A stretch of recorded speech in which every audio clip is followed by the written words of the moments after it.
here's the question. So look, we'll leave it on this. Okay. Again, thank you for coming. Great episode. We appreciate you, man. We know that you're super busy out here pumping content. You've been in front of the camera all day today, bro. I know you're tired. So look, what realistically should this team be looking at going forward? Should this team be ramping up for a playoff run? Do playoffs hurt this team as far as where they want to go down the line in years? Oh man, I love that I left this for the end. Yeah.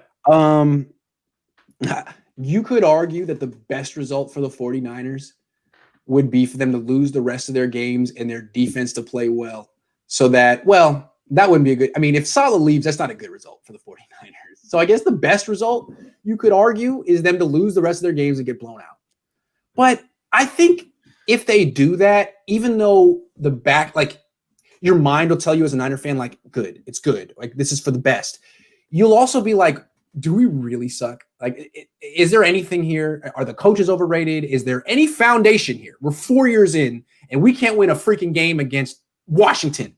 So I think if they can at least compete and make it close and bring it down to the wire, it'll give the entire organization and fan base positive feelings going into the offseason, which I think they kind of need, given how bleak this year was. Yeah.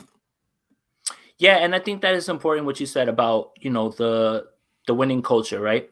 So last year, right, Mike Tomlin, look, they had a great defense over there in Pittsburgh, right? They lose here. Right. They have the best defense probably in the league right now.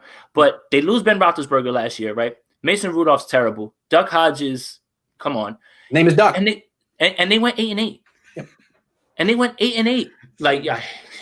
No, dude, how much respect do you have for Mike Tomlin? That's what I mean. And who could argue right now that Mike Tomlin is a coach of the year right now? Right? Like, now look, all he got was competent quarterback play. Yep. Imagine that. Right. The Niners can be in the same position. You add a player like Zach Wilson, Kyle Trask, whoever, to an 8-8 team that was doing it with a backup quarterback. Well, that's something to be excited about. I don't see the whole, but if they do end up, winning no more games, it doesn't necessarily mean they tanked. They really do have some issues, especially on offense. And if they do go 4-12 or 6-10, then they're going to get a hell of a quarterback next year. I think either way, they're going to be good next year. Either way, I think they should be good next year. Right. And then that's the thing too, right? Like, it's like I see people saying, yes, we're going to lose players, right? There's going to be guys leaving, I don't suspect Jaquiski Tartt's coming back. I have a tough time seeing Richard Sherman back. Like, I saw that was floated out there. That Eric Davis said it on your show, right? About him playing safety. Interesting. Considering he played with Hanks. I was like, oh, okay. I'm fine with that. But then again, I don't want that to happen in face of developing Tarvarius more, if that makes any sense, right? Like, I kind of would rather see the kid play. I'd play him both. Right. So then where does Jimmy Ward go, right? So then that deal looks even worse than if you're like shoving Richard Sherman in his spot. I know. Yeah, no, I'm with you. Yeah. Yeah.